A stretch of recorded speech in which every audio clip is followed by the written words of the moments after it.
single player, multiplayer, and then like anything else, PvE.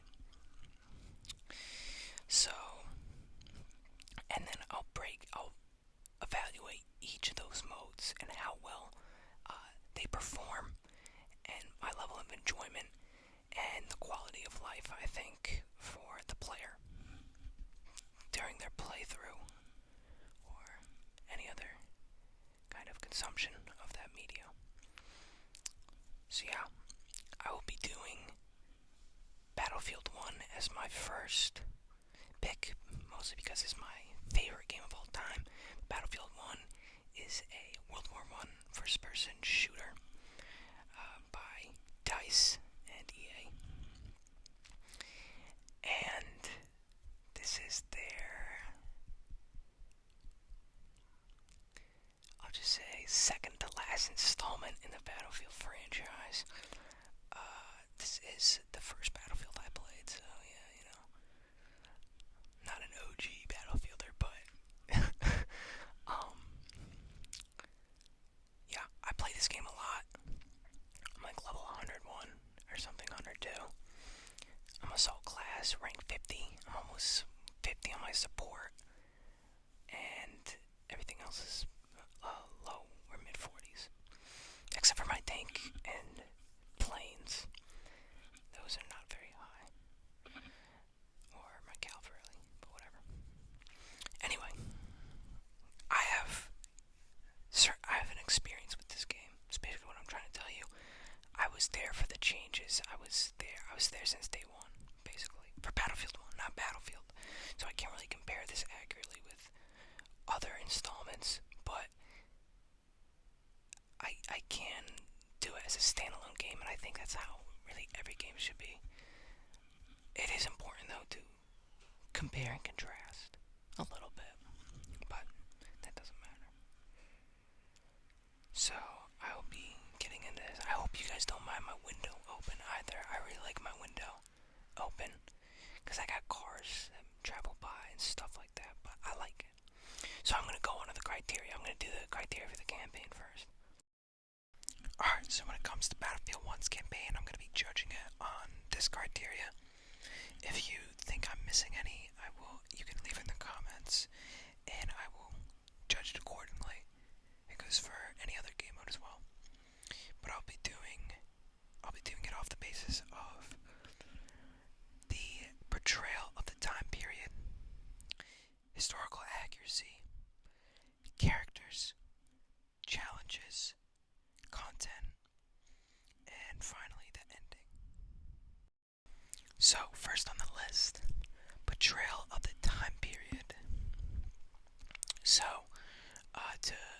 the way I do this is I look at the dialogue, the clothing, the tactics, and historical accuracy, but that's next on the list. But for the dialogue, I thought it was pretty good.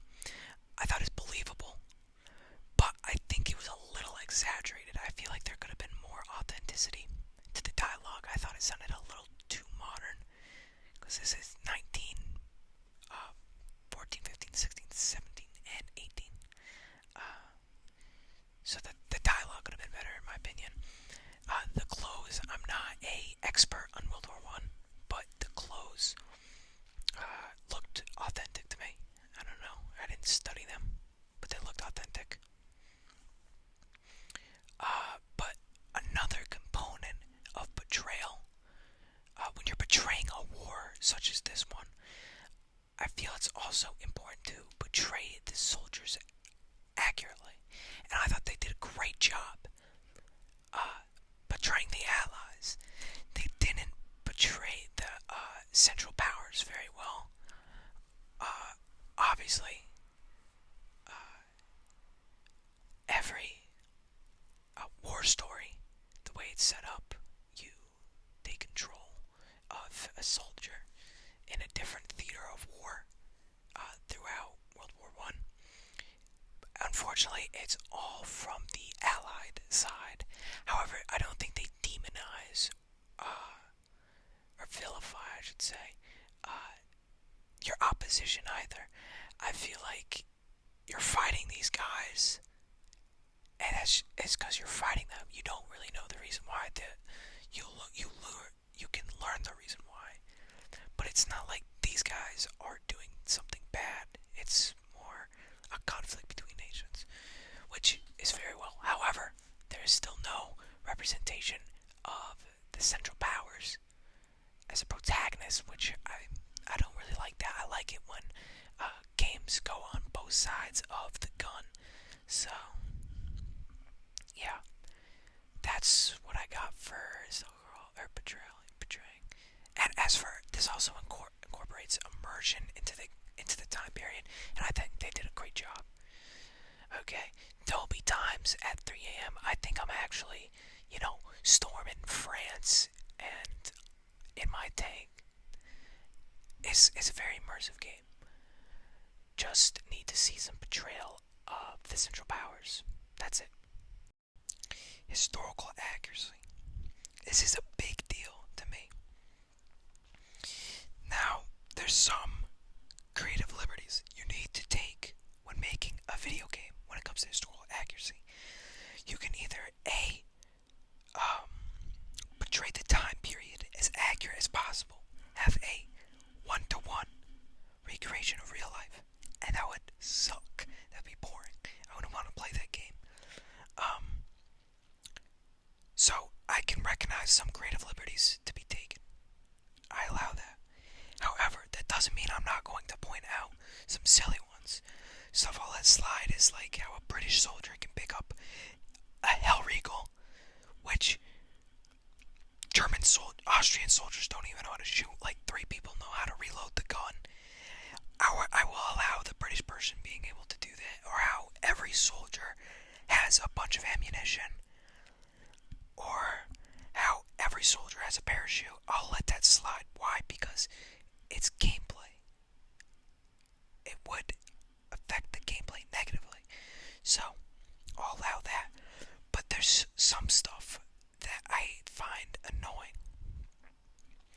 And the biggest one in this game that I can remember is definitely spawning in with guns that your faction does not use, or an experimental gun when I want to use the faction appropriate weaponry.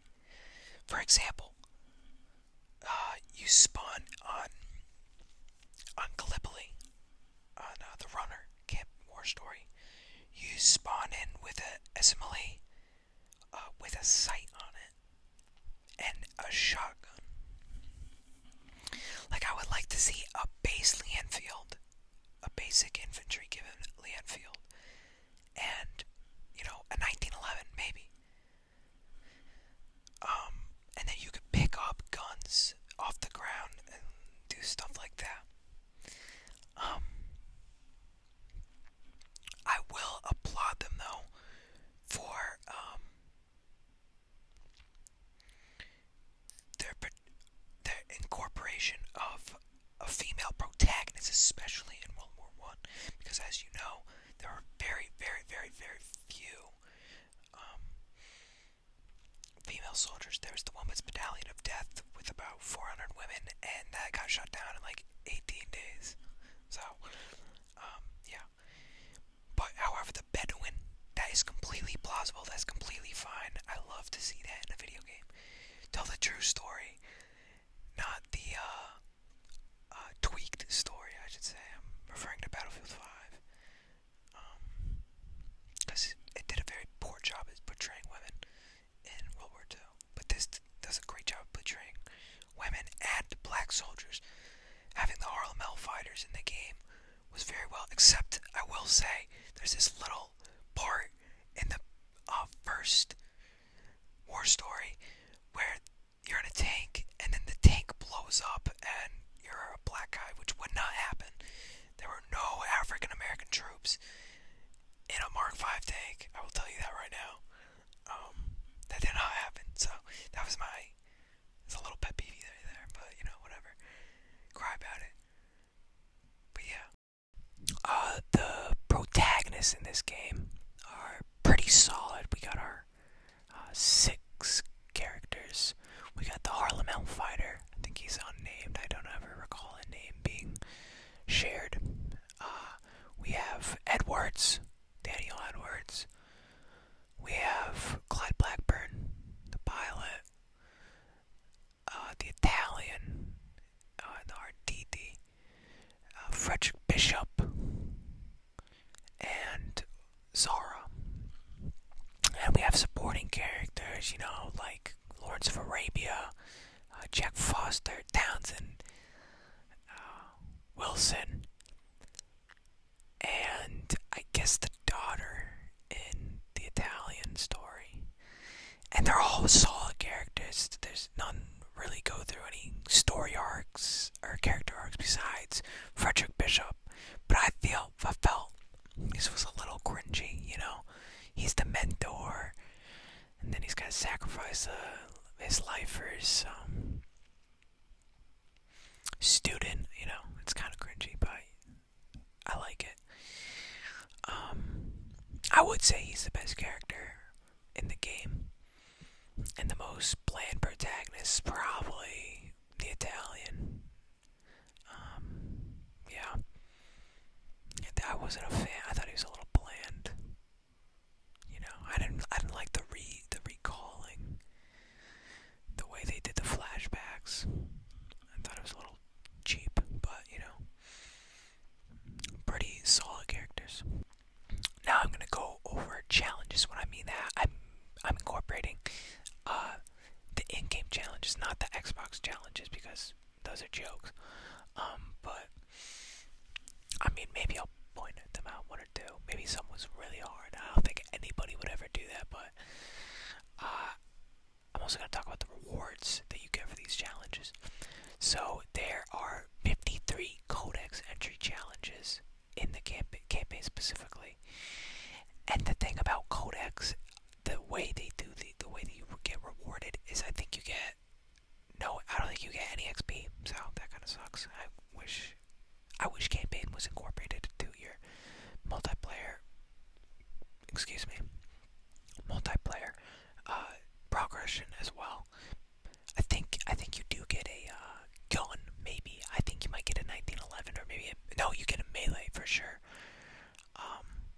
I can't remember what it is. I might have to look this up later. I might have to redo this.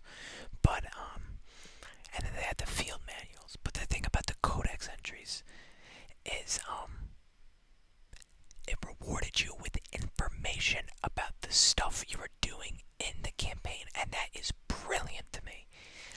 That single-handedly sparked my interest in World War I. I know much more than the average person about World War I can tell you that much, because of this game specifically.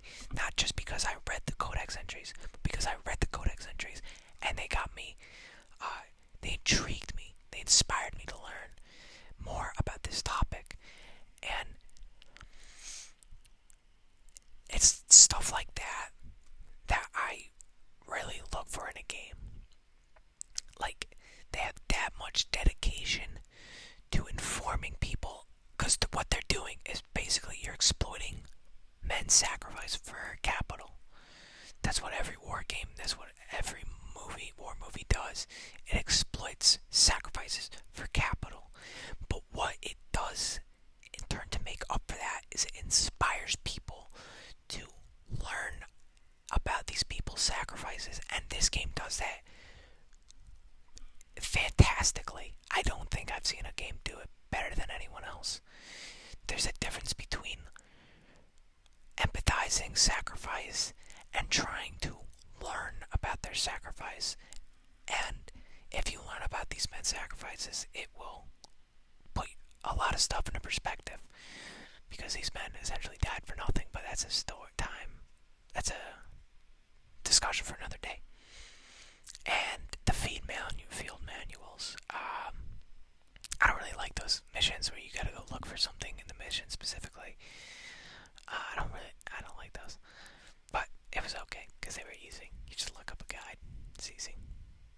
There's 66 of them though. So, on to content. Now, I won't really go over, usually what this means is the amount of content there's enough to satisfy a Battlefield campaign. I think the focus point of Battlefield is definitely the multiplayer. I mean, every day of the week. Um, but I'll go over, because the campaign is not that long to complete every single mission. It would not take that long. But it introduces you to tank combat, aerial combat, elites, elite classes, the runner is just kind of there. And Nothing's Written is a stealth part of the game, and Storm of Steel is a tribute to World War One, and so is the epilogue cinematic. So that's in terms of content. I think it's all well executed. The game looks amazing. The mechanics are up to date for 2016. Movement mechanics specifically, I'm talking about that. But yeah, not a lot to go over in content.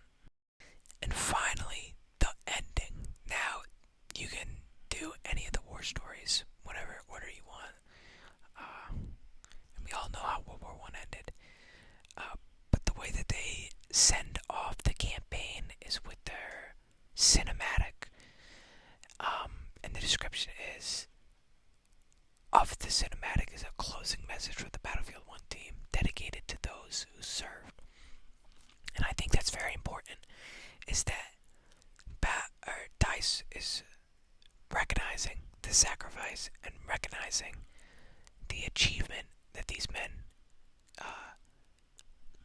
achieved and the fear they conquered. And I think that's really important. So I'm gonna play it right now, and after that I'll get into multiplayer. One day, all this will be over. The war to end all wars will be won by one side or the other.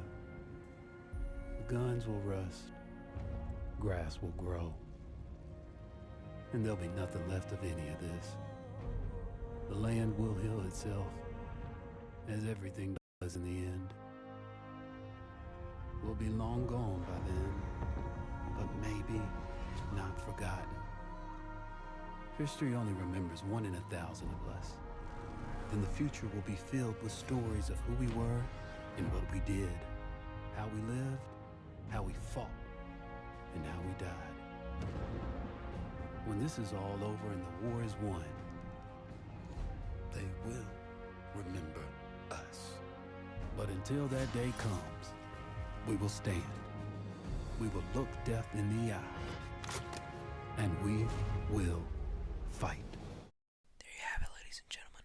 That is the ending. It was beautiful. It was written by DICE for this game. But yeah, I will get on to the multiplayer now. So I'm going to simplify my opinion into a numerical value on a scale 1 to 10, because people like doing that these days. So this is what I gave the campaign a 10. Obviously, I'm quite biased because it's my favorite game of all time. Most games won't be this biased, but it's the best I can do. Okay, I love this game a lot. But I'm gonna get into multiplayer now. So, multiplayer, there is a lot more elements, a lot more. And a lot of these are universal for like every first-person shooter. So I'm really gonna go over these ones. This is the only game review where I'm gonna really break down the criteria that I'm basing it off of. Obviously, if there's new criteria that wasn't in a previous game, then yeah, I'll explain it. But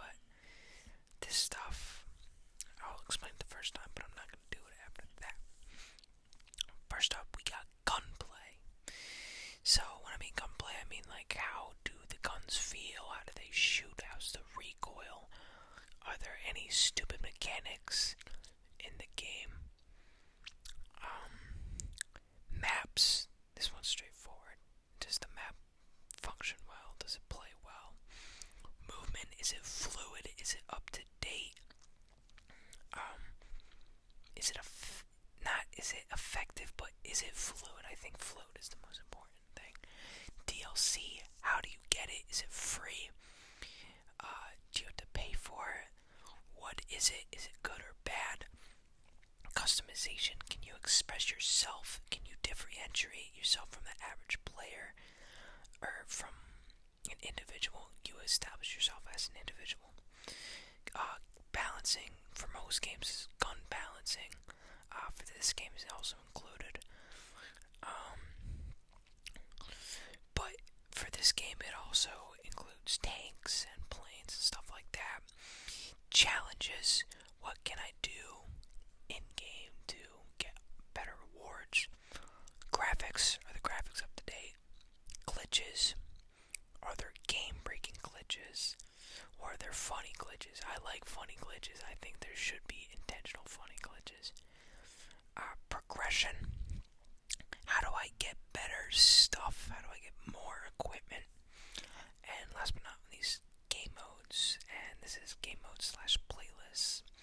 So, what the developers pump out. But let's get into it.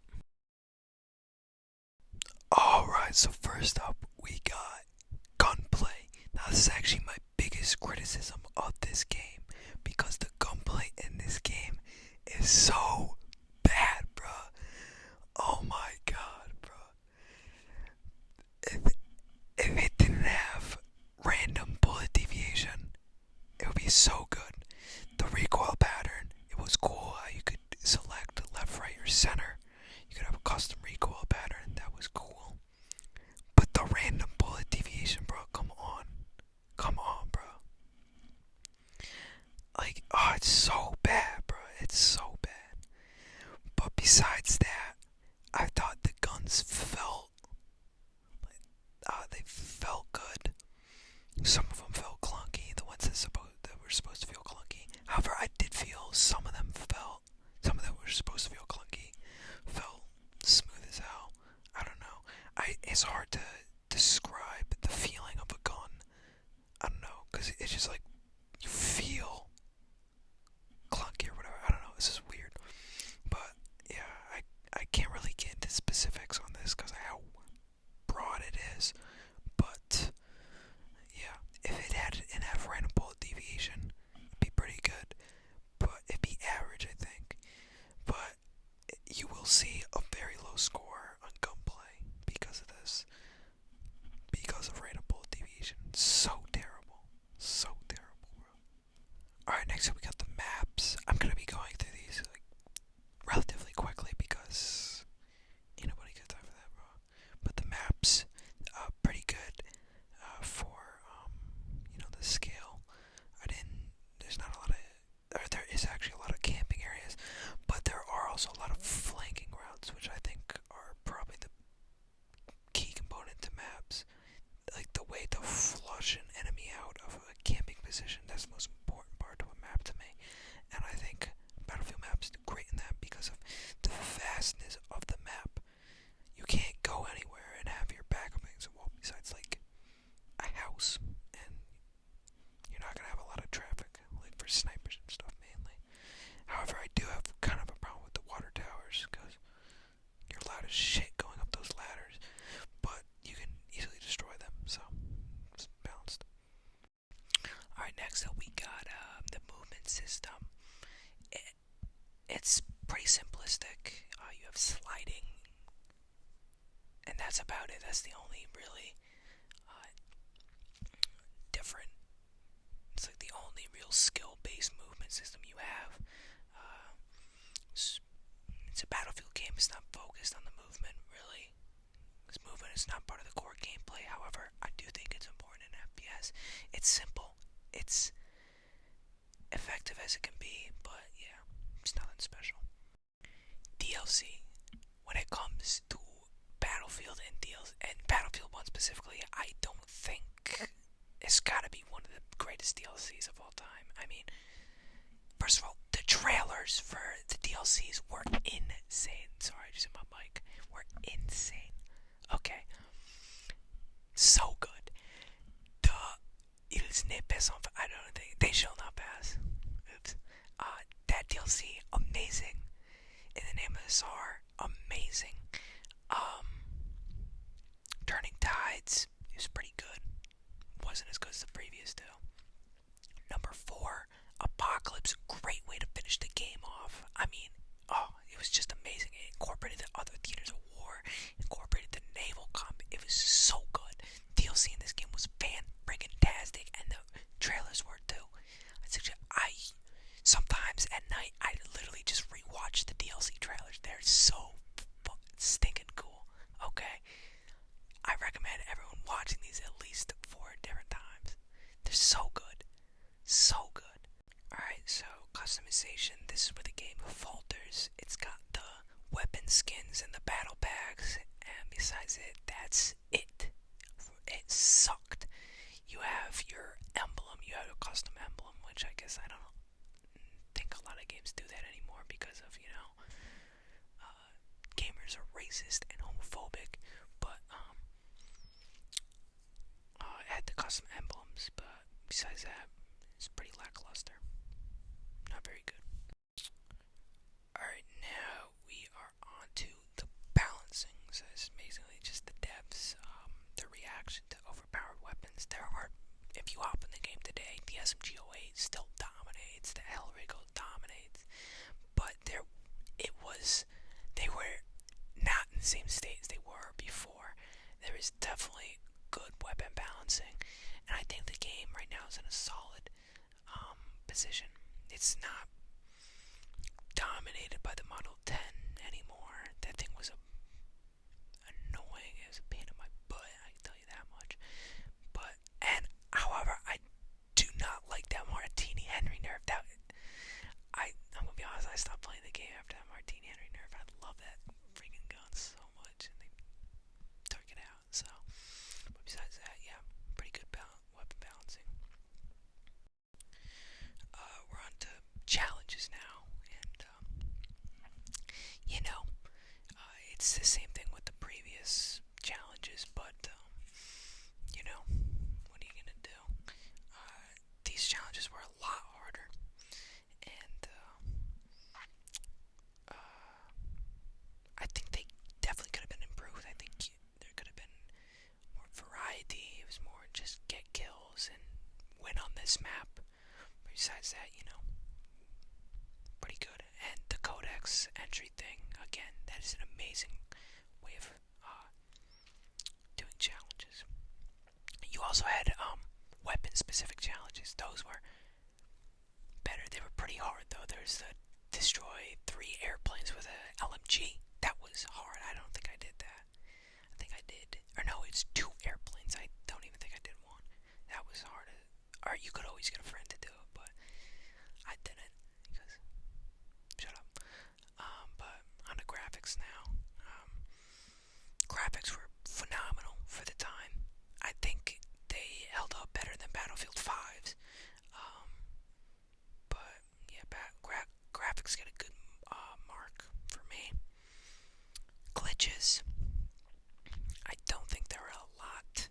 There were a lot in the alpha and the beta, but I can't remember any off the top of my head. There was always the ragdoll glitch that was always in the game, but I can't remember any game-breaking glitches off the top of my head. Obviously, if I dig a little deeper into this, there'd probably be a few, but none that I can really remember that were that bad.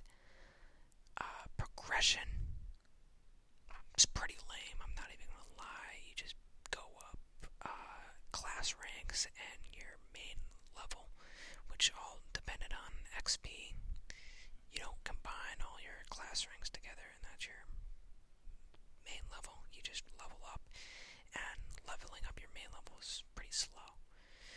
But yeah, and you get the war bonds, and then you can buy the gun variations and the gadgets and all that stuff. So, but I mean, I have left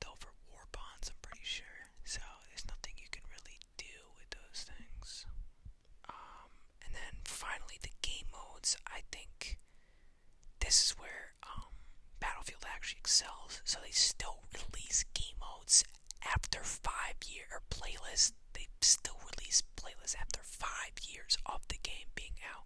They have this back to basics double XP game mode. It is so good. You're only allowed to use your factions standard issue rifle, bolt action rifle, and it's a good fun. It's a good fun. I'll tell you that much. But the variety of the modes that you can do, you got small base modes like team deathmatch and domination, or you got big game modes such as conquest and operations. And I think about operations, that was one of the best gaming experiences I've ever had. Okay, I mean, the way it ties in with World War One and the history about behind it and all that. Oh, it's so good. And then you have like front lines and where you mix it up and shit like that. There's stuff like that. I don't think I'm allowed to swear. I don't know. I don't want to get demonetized. But game modes are fantastic, and the playlists they released were also fantastic. And that wraps it up for the multiplayer section. I'm gonna give it my final rank, and then I'll add some final words, and then that will be it. Alright, this is my final review of Battlefield. Battlefield multiplayer, I gave it a strong 9. And you can clearly see everything I've rated on. You can go back. But yeah, the main thing that ruined the multiplayer for me was the random bullet deviation in the gunplay. So that's where the 9 comes from. That is my one issue with it. I'm not gonna say one, but my biggest issue with this game. If there's no random bullet deviation, this would undoubtedly be the greatest shooter of all time. But that taints it, so what are you gonna do? I also have extreme bias when it comes to this game, so take everything I say with a grain of salt. Go listen to other people's opinions on this. But this is my favorite game of all time, so I'm gonna give it a high rating because I love it. But here is John's ASMR's official rating of Battlefield 1. I give it a 10 out of 10. The greatest World War I shooter on the market to date. 5 years later. Fantastic campaign. Fantastic multiplayer. 10 out of 10 would recommend. And so yeah. Tell me, did you love it? Did you hate it? I don't even know how the melon says it, but you know. Tell your friends about my channel. It takes a long time to make these videos. I put a lot of heart and effort into them, so you know, give it a like. Tell your friends. Subscribe. All that good stuff, and I will see you next time.